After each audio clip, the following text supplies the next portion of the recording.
I was gonna ask you, will you watch another heated rivalry video? I was gonna ask you, hold on, will you come to my cottage this summer?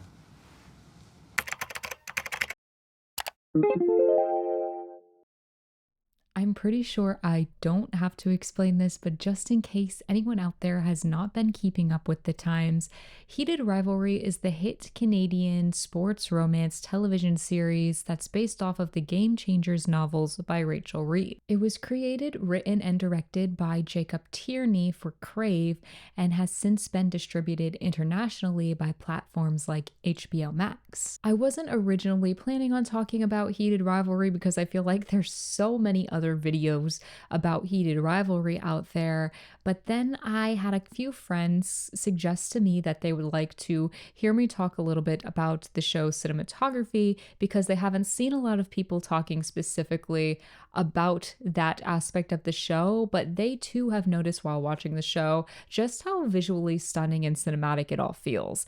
And I feel like a lot of people are especially impressed by this because the show had a very small budget. On top of that, Heated Rivalry cinematographer Jackson Parrell did an article with Vulture where he goes into a little more detail about his vision for the show at whole and for some specific visuals within the show. I will link the article below because I found it all so interesting, and this inspired me to go back and rewatch the show and really dive deeper into the cinematography to understand why I liked some of these visuals so much. Because in the article, I think Jackson Parrell makes it very clear that everything had so much purpose and intention. And I thought it could be so interesting to go back and look at very specific scenes and try and figure out the story that Jackson Parrell was trying to tell through the lens.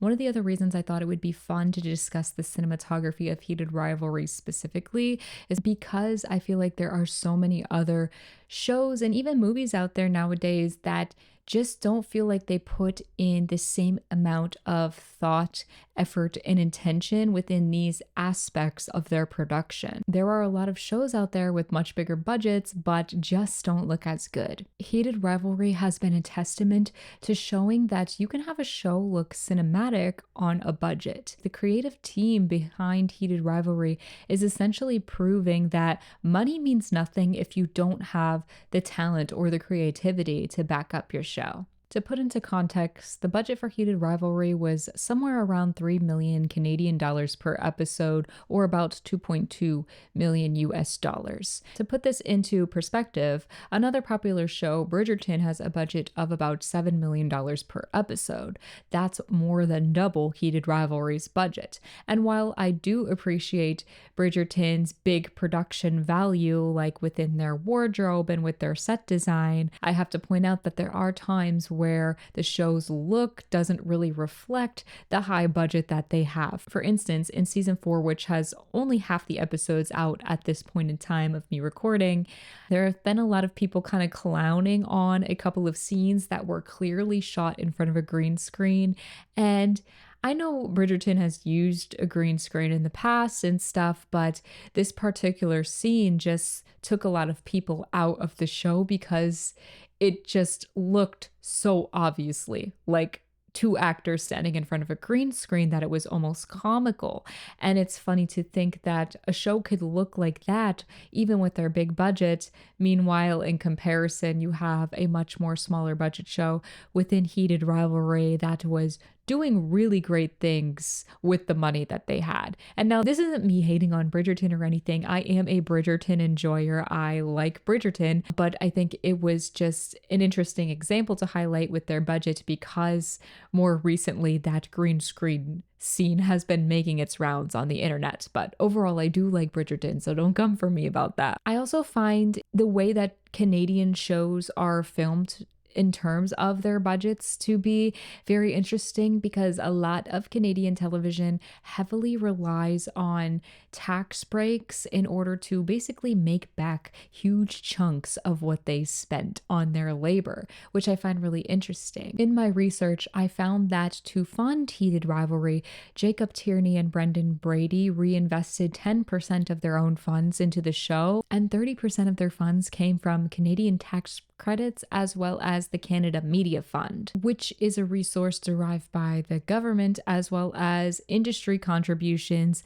that give out money to national broadcasters to allocate wherever they need. I find Canadian filmmaking so interesting because there's a lot of much lower budget productions that can do just a little bit more because they rely on the tax credits that they're going to get to cover a chunk of the cost of their production. And also in my research, I found that not only is there the federal tax credits, but a lot of the provinces have their own separate programs and incentives that you can also stack on to the federal incentives in order to get an even bigger tax credit for your production, which I think is so cool. But at the same time, a lot of Canadian media is very low budget or underfunded, and Jackson Parrell even notes this in his Vulture interview, saying that he was worried when he first signed on board to work on Heated Rivalry because he didn't want the show to look Canadian, he says, which is almost like industry shorthand for visibly underfunded. He also goes on to say that Heated Rivalry was the lowest budget thing that he ever shot. I also just want to highlight Jacob Tierney real quick because the show may have had a low budget, but I think it was his creative control and vision that really led the show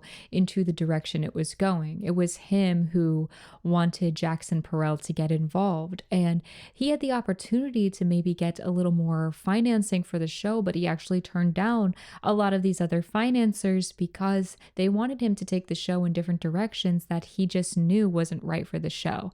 And you have to commend a creative person like Jacob Tierney for putting his foot down and maybe dealing with a much smaller budget in order to create the show in the way that he wanted it to be created. So Jackson Parrell is hired as Heated Rivalry cinematographer. He's working with a much lower budget than he's ever worked with before, but he still has a strong passion for wanting to make the show look amazing.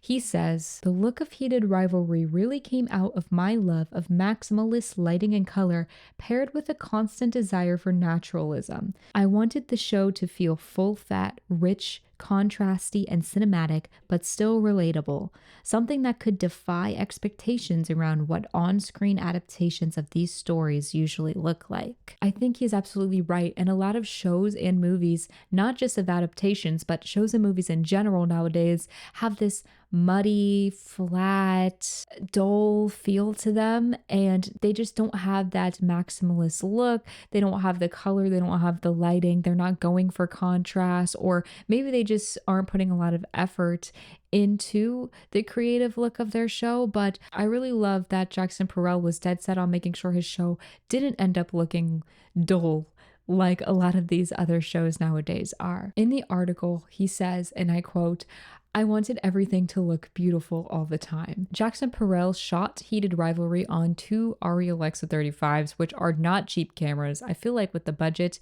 and because of the look that they were going for the show, they chose to spend their money on the nicer camera to get that more cinematic look. And yes, these cameras probably run between 70 and 90,000, I'm estimating. And he also used Panavision's anamorphic lenses to film practically the whole show, which is why the show has this cinematic feel because it is in that widescreen anamorphic aspect ratio instead of the usual 16:9 television ratio that people usually see. It makes the world of Heated Rivalry overall feel a lot bigger. They could do a lot of really great wide shots, but it also allows for some really good extreme close-up shots. So the camera and lens choices were very important to the look and feel of the show in regards to Tierney and Parrell's vision. But before I start pointing out specific scenes and analyzing them, I also wanted to shout out to Maxine Tamois, and I'm so sorry if that is not how you pronounce the last name, but that was the color grader on Heated Rivalry, which I think deserves some accolades because the color grading is also a very important part of the process and works hand in hand with the cinematography.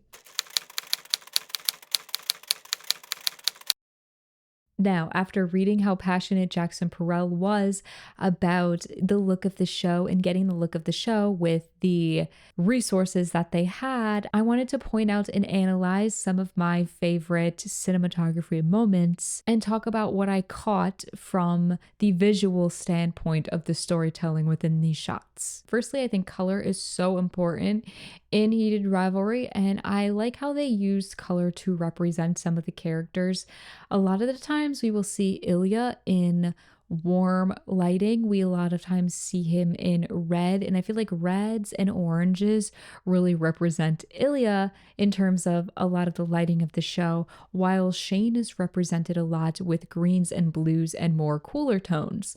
I also think that this helps contrast Ilya and Shane, not just with their personalities, but with the fact that they're rivals. They're playing on different teams, they're from different areas, and we do see a lot of contrast between Ilya and Shane within the lighting of their separate scenes. In the very first scene, when Ilya and Shane meet for the first time, we see this cool toned bluish background, but there are small little splotches of red on the wall behind them. That's the meeting of the warm and the cool, the blue and the red. And we do see a mixture of blues and reds throughout the rest of the show, especially in scenes that involve both Ilya and Shane. There are also a lot of really good parallel shots in Heated Rivalry that call back to earlier shots. A lot of people might highlight the foot tap from the first episode, juxtaposed with the foot tap from the last episode. But in the first episode, there's a really interesting parallel shot that mirrors itself later on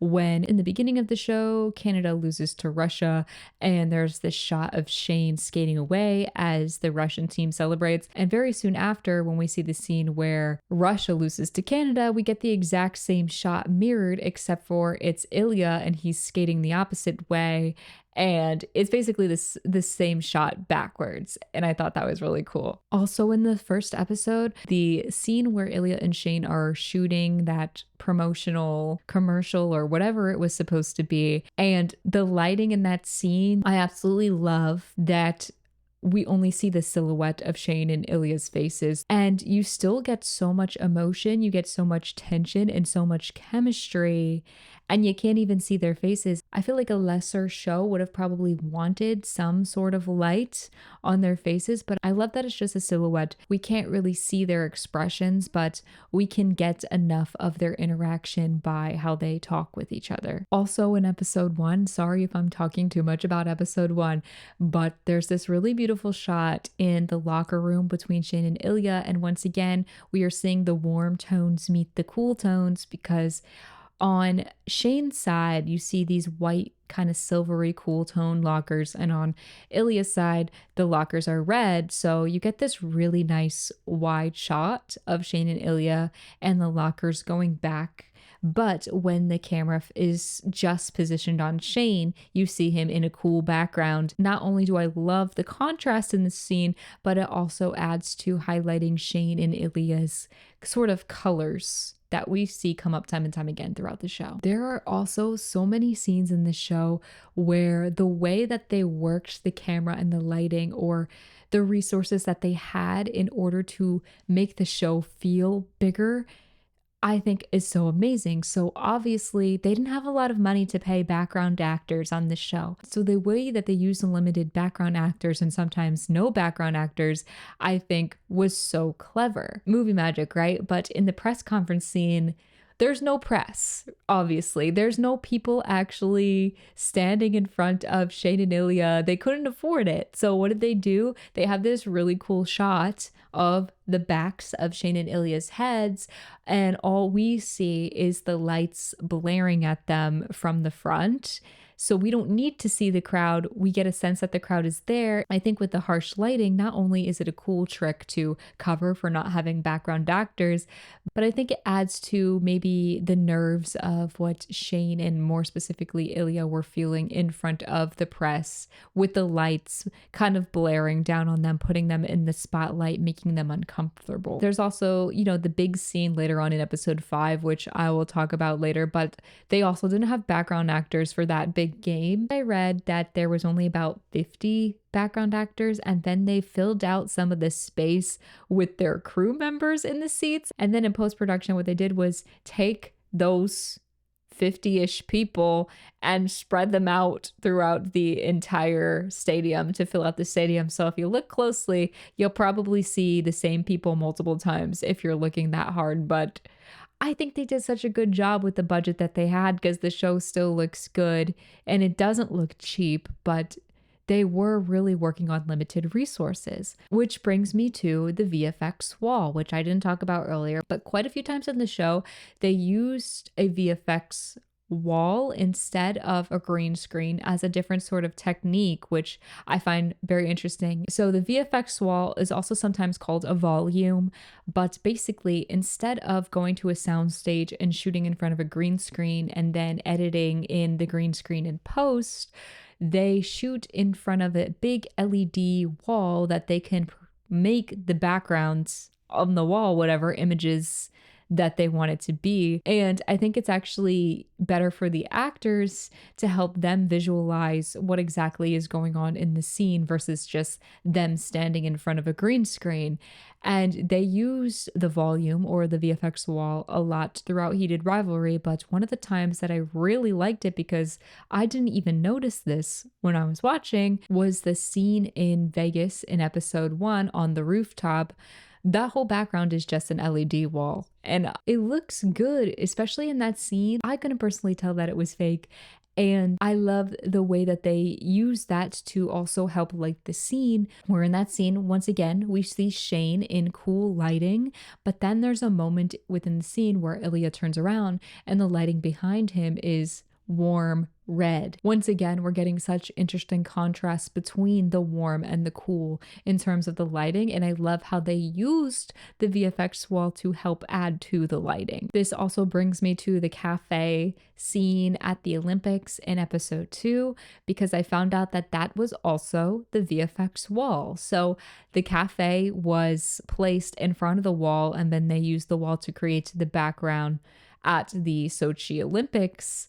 I didn't notice this, and I think it's because they made great use of the space that they had in front of the wall. So I love that they put up the window of the cafe, but they had background actors walking behind the window and in front of the VFX wall. And it just, I think, overall filled out the space more to make it feel more real. Also, want to point out in the scene at the Olympics where Shane confronts Ilya, even though Shane is dressed for Team Canada, I love the fact that wardrobe placed him in a blue shirt, adding to Shane always has some bit of cool tone going on with him.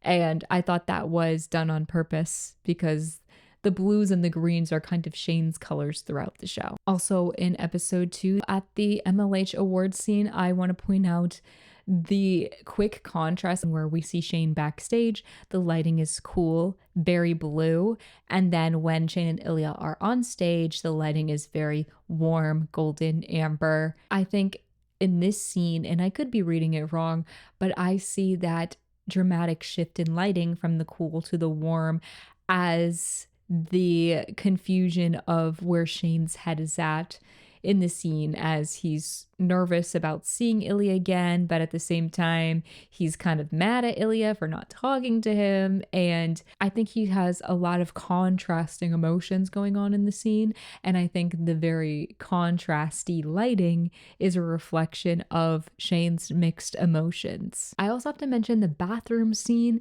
in episode 2 because Jackson Parrell talked about this scene specifically in the way that he wanted the actors to look within the scene. In the Vulture article, he talks about wanting to see the twinkle of light in both Shane and Ilya's eyes which I think comes across in the scene, especially when Shane like looks at Ilya in within that scene and he goes, "Wow, genetic." It's kind of that line of the scene. We do see twinkles in both of the boys' eyes, but especially I feel it within the emotion that comes across in that little moment that Shane has. And this was done on purpose. In the Vulture article, Jackson Parrell talks about this and he says, "It sounds ridiculous, but I feel like you can see the soul through that little light. For me, it's almost a path to empathy with the character." He heightened the effect with two filters: Tiffin's black glimmer glass, which softened the image and took the crispy edge off, and a polarizer, which stripped away most of the sheen from the actor's skin. It makes Connor and Hudson look really present. Once that shine is gone, you're pulled straight to their gaze. Now the only thing sparkling is these boys' eyes. So the emotion does not just come from the acting with that in that scene, but it comes from the way that Perel used different lenses in order to draw your gaze straight to the actor's eyes in order to really feel the emotion. And I absolutely love that they thought to do that and that they did do that. Because I think that scene can feel really emotional in that moment. And in one of the final scenes in episode 2, when Shane goes to Ilya's hotel penthouse, the entire inside is very warm, and that usually is the case for a lot of the scenes that take place. I feel like in the hotel rooms it's always very warm lighting, very orange, very amber, but in this scene in particular there's a very strong blue light coming from the background through the window. And I thought that was a really nice touch of the contrast. Once again, we're seeing Shane and Ilya's colors meeting. And in that scene, I love the extra added contrast of the blue light coming from the window within this very warm lit hotel space. There are a lot of scenes throughout the show where Shane and Ilya are in separate locations, and we see the use of the contrast within the lighting to kind of show that they are in separate places. For example, there's multiple times within episode 4 where we see Shane doing his own thing in blue, and then we cut over to where Ilya is and everything is red. For example, Shane is at the cottage with his dad. There's a lot of blues and greens going on. We cut over to Ilya in Russia. He's at the club. He's in red lights. Now, I have to talk about the shot in episode 4 where they're at Ilya's place because, once again, we are using warm lighting, but in this scene, they have this dark navy blue couch that the boys are both sitting on. And I really enjoyed the contrast of this shot because if you look closely, you'll see in front of Shane on the coffee table, there is a green soda can, and in front of Ilya on the coffee table, there's a red soda can. And if you look at the painting in the background, the painting is their team colors but reversed. So Shane is sitting on the side with Ilya's team colors, and Ilya is sitting on the side with Shane's team colors. I just absolutely love this shot. Overall, I love their use of color to help tell the story of Shane and Ilya coming together. We see their colors coming together. It was a masterpiece to me, and I hoped other people noticed this too. Also, at this time in the episode, Ilya walks away. We see another really cool looking wide shot with Ilya in front of these very symmetrical paintings that are mirroring each other. And I think it's also helping to tell the story as Ilya is on the phone. We don't see his full body in the shot. The shot is kind of aimed more upwards. So all we see is his upper body. And I think that was done on purpose because they wanted us to focus on these paintings in particular and Ilya in front of the paintings. And the paintings are the same, but they're in reverse of each other. I think that's also done to show the contrast of Shane and Ilya, the yin and the yang, however you want to see it. But I think the only thing that's not symmetrical in the shot is the fact that we only have Ilya. There's no other person on the other side to mirror Ilya, which would be Shane. And what I found so interesting about this scene is right afterwards is when Shane kind of freaks out and he leaves Ilya. And I feel like this shot was a precursor to that, almost like a subtle foreshadowing of there's like a part of at the end of the shot, at the end of Ilya's phone call, where Ilya is looking straight ahead, and there's nobody there, obviously. But I feel like that represents Shane not being there, and it's kind of this what I saw as a subtle foreshadowing to the fact that Shane was going to freak out and leave, if that makes any sense. And maybe I'm looking too hard into some of these things in terms of the color, but it's a really beautiful shot either way. So, and obviously, I got to talk about the famous club scene because when it was suggested to me that I talk about the cinematography of Heated Rivalry, people said, yeah, that club scene is peak cinema. And I would agree. It is absolutely amazing. And there's so much going on with it, probably more going on within the scene than I even noticed. So let me know your thoughts below. I know you guys all love that scene, but one thing I got to point out in the scene, besides the lighting, which Jackson Parrell in his Vulture interview talks about the blue and the red lighting and how they did that on purpose in the scene, obviously. But I really like the camera work specifically in this scene. One, not just the slow motion and not just how when the music moves to the slowed down remix of the All the Things She Said, the camera also slows down and starts showing the boys in slow motion. But I just love overall the way that they use the camera to tell the story within the scene. So it starts off and we see Ilya walking into the club. And when Ilya's walking into the club, at first we get a shot that is behind Ilya's head. And then one of the very next shots is this slow push in on Rose. It kind of feels like a POV shot of somebody looking at Rose and spotting Rose. And there are quite a few slow push ins within Heated Rivalry, which I appreciate. But this one feels like it's supposed to be we're in someone's point of view. So I think the audience is almost for a second meant to feel like we're in Ilya's point of view because we had just seen Ilya and we were just behind Ilya's head. Now we're getting this push in on Rose. And then the camera cuts and it's Shane. And I think this is kind of like the moment where the audience is getting excited. Oh my gosh, they're at the same place. Are they going to see each other? It gets better with the camera work. Then when we see a shot of Ilya at the bar, he is in red, strong red lighting when he notices Shane and Rose's friend, and he has that moment of realization that Shane is at the club too. We get this amazing scene of the camera circling around Ilya, and I love the way that the show uses camera movement, especially when they show a circular shot or like the shot is moving around a character to kind of show this change in perspective or this change in energy in the scene. And I love the way we get Ilya's realization, and then that is shown with the way the camera spins around him. And now we're meant to know Ilya's looking for Shane, obviously. It just looks so good. And then there's a shot when both boys lock eyes where we get another circling camera shot where the camera circles in the opposite direction around Ilya. It feels like another shift has happened within the scene. I feel like every time there's this kind of shift in the energy of the scene, we get that kind of circular camera shot. So the energy as Ilya is excited looking for Shane versus that the camera kind of curving around him the other way as the energy shifts, just crazy. The club scene ends by pushing in closer and closer on Shane and Ilya. And like I said, within the show Heated Rivalry, there are a lot of really slow push-ins done with the camera, but this scene also then decides to pull back out, which I thought was a really interesting choice, as it is one of the few times throughout the show where we see the camera pull away from the actors instead of pushing in.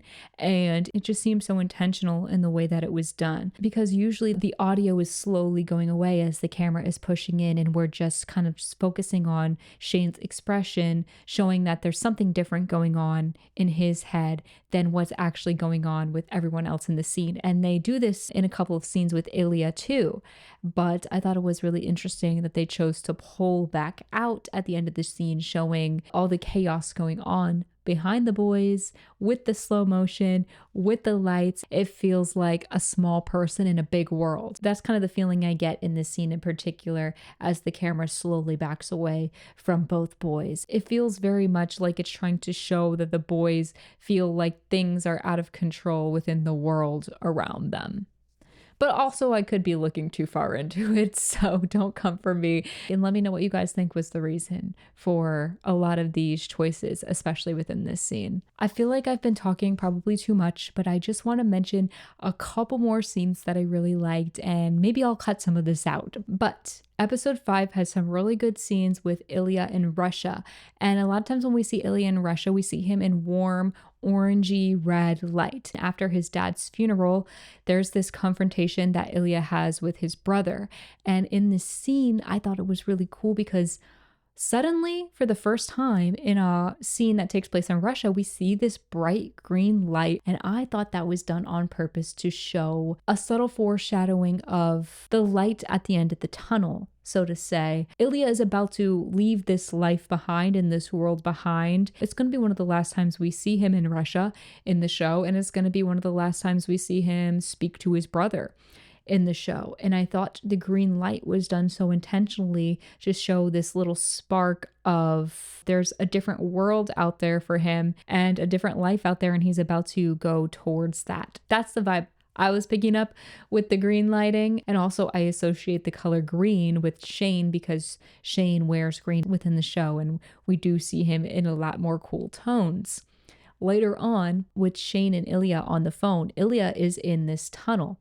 This scene was so interesting to me because, one, I found out that the tunnel wasn't even the original location for the scene. I think they couldn't get a location, and then they found this random tunnel and they were like, this works. When I first watched it, I felt like the tunnel was always supposed to be where the scene was supposed to happen, because remember what I said about the green light is kind of like this metaphorical light at the end of the tunnel. Then we actually do see Ilya in this tunnel. This tunnel is pink, it's warm, he's on the phone with Shane, but at the end of the tunnel, there are these 3 sparks of green light again, and now we are getting a literal representation of the light at the end of the tunnel, and I thought it's this major foreshadowing of Ilya doesn't know it yet, but he's about to leave a lot of this behind. He doesn't have a good relationship with his brother, and he is for the first time going to move past that. But even though he hasn't realized it yet in this scene, we get this subtle foreshadowing of the green light at the end of the tunnel, and also the green light in a somewhat sort of way representing Shane. I don't know, but it just seems so intentional because they usually don't use that sort of lighting in the Russian scenes with Ilya. The tunnel just also seemed like such a clear metaphor to me. And then I come to find out that they weren't even originally going to shoot in that tunnel. So maybe I am looking too far into it. But I do think the scene tells a really, really interesting story within that specific visual. And finally, before I wrap this up, I have to talk about the iconic Scott and Kip scene. I really want to talk about the camera work within this whole scene, within the way that the camera moves around Scott and Kip, and then the way we see the camera move around Shane and Ilya back at their locations. Because when Scott and Kip kiss, the camera once again, we see circles around them. And like I said, when I see the camera circle around characters, I always feel like it represents a change in energy or a change in perspective within what's going on in the story. And it is a major change for Scott as he has been in the closet for so long. And now, for the first time, he's telling the world who he is. We see the camera circle around him and Kip, as now his character's lives and even Kip's life is about to change. And then we cut back, and I think what I like even more so done within the camera work of this scene is when we cut back to Shane and Ilya at their respective homes, we get that same whip around circular shot coming around Shane and Ilya, both really fast and in succession with each other. Like it's like a shot of Shane, the camera's whipping around, a shot of Ilya, the camera's whipping around to the front. And I thought that was to signify the change of perspective with Shane and Ilya and who they are, and maybe they can be together, because Scott Hunter is kind of leading the way for, if he can do it, maybe eventually there's a path for us. And for so long, Shane and Ilya didn't think they could ever really be together for the reasons of being gay within the world of sports and all that stuff, but I love that Scott Hunter kind of changes their mind. And that is represented through the way that the camera quickly circles around them and we see their face and we see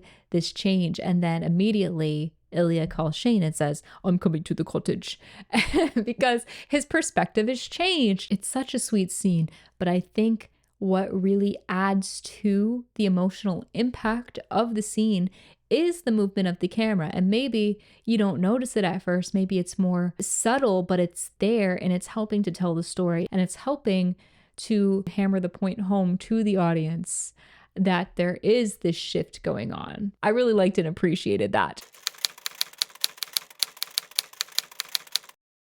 So I'm going to shut up now because I feel like I've been talking for too long, and probably a lot of people are going to say that I'm overthinking a lot of these things, possibly, or I'm not looking at things in the right way. But I think that's the beauty of movie magic is that different people can interpret things differently. And I think we are meant to look at the visuals of Heated Rivalry a bit deeper because the cinematographer himself had said that there was intention behind all the decisions from the lighting to the color to everything that went involved within the way that this show looks. And I think it only gives people like me permission to study every single scene and try to figure out why they made some of the choices that they made. But definitely, if you enjoyed Heated Rivalry and you have scenes that I didn't point out or things that I didn't point out, let me know what are some of your favorite visual moments within Heated Rivalry and how do you analyze some of these moments? Are your perspectives a bit different? Were you analyzing the scene in a different way or picking up different things that I didn't notice? Let me know in the comments because I love talking about all this stuff and I'm not a professional. I didn't go to film school and I'm not a film critic, but I love watching movies and I love making movies and I just have a fun time talking about all this stuff. So if you're one of those people that also likes to overanalyze things, leave me an essay in the comments, okay? I'd be excited to read anybody else's analyses of the show Heated Rivalry, just because I think it's so good. And I've seen a lot of people talking about Heated Rivalry, but I haven't seen a lot of people talking about these aspects of Heated Rivalry, which I think should be appreciated because honestly, we don't really get a lot of shows putting a lot of passion and effort into this aspect of the show. And I appreciate that they didn't have a big budget and they're just out here proving that having a small budget is not really an excuse because you can make high art with what you have and you can make use of what you have. And I think there's something so cool about it. Like, sure, their cameras were expensive, yeah, but I think they made do with a lot of things that they didn't have, a lot of resources that they didn't have, and the show looks incredible and it looks cinematic. It feels like you're watching a movie, but you're watching a show that was made on Crave Canada. So I think this show and what they did with the budget that they have inspires people like me who have worked on low budget productions before and who want to like make my own stuff and whatnot, that you don't need a ton of money to make good art. You just need passionate and creative people. And I think there's something so hopeful about that. So I will stop rambling now. So if you like this video, please give this video a like, click on my channel and check out some of my other stuff. And if you like some of my other stuff, you might want to subscribe to my channel so you always know when I post a new video. And with all that being said, if you made it all the way to the end of this video, I'm so sorry for rambling. Thank you for watching. May all your rivalries be heated, and I'll see you in the next one.